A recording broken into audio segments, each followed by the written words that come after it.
Imagine you are falling. Not through air, not through water, but through nothingness itself, an endless void of swirling gold and brown, streaked with storms wider than Earth.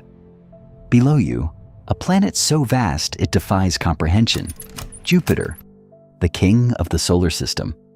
A world so beautiful, it looks like a painting, a marble of cosmic art glowing in the black. But something is wrong. Your spacesuit alarms are screaming. The hull of your ship groans like a dying beast. You're not orbiting Jupiter, you're falling into it. And in less than 60 seconds, you'll be dead. This isn't a warning, it's a countdown. You thought you understood gravity. You were wrong. Jupiter isn't just big, it's a gravitational monster. 300 times the mass of Earth, pulling you in with the force of a cosmic blacksmith's hammer. Your ship's engines are firing at full thrust, but it doesn't matter. You're a leaf in a hurricane. But here's the problem. You're not just falling toward Jupiter. Jupiter is pulling you apart.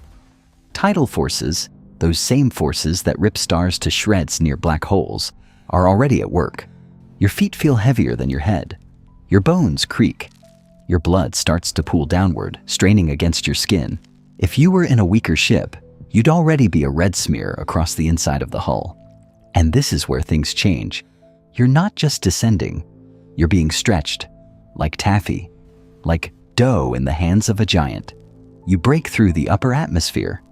For a second, it's almost peaceful. The clouds are stunning, swirling reds, whites, golds. A Van Gogh painting, made real. But it gets worse. These aren't water clouds, they're ammonia, sulfur, acid. The air isn't thin, it's corrosive. Your suit's outer layer starts to bubble. The visor fogs with toxic mist. You wipe it away, but it's already eating through the glass. And the wind. Hurricanes on Earth top out at 200 miles per hour. Here, 1,200. You're not falling anymore. You're being sandblasted by a storm that could swallow Earth whole. Your comms crackle. Mission Control's voice is a distant scream. Abort! Abort! But there's no aborting. There's no up. There's only down. Deeper now. The light fades. The clouds thicken into a soupy darkness. Your suit's pressure gauges are in the red. But that's not even the worst part. At this depth, the atmosphere isn't just dense. It's liquid. Not gas, not solid, something in between. A supercritical fluid that doesn't obey the laws of Earth. It seeps into every crack, every seam. Your suit's joints lock. The gloves fuse to your hands. And the pressure. On Earth, the deepest part of the ocean exerts about 1,000 times the pressure at the surface. Here, 2 million times. Your suit wasn't built for this. Nothing was. You hear a pop, not outside, inside, your eardrums, then your sinuses. Blood trickles from your nose, floating in the helmet's stale air. You thought the surface was the danger. You thought the storms were the end. You were wrong, because Jupiter doesn't have a surface. Not like we know it. There's no ground to hit, no impact, just more, deeper, hotter, stranger.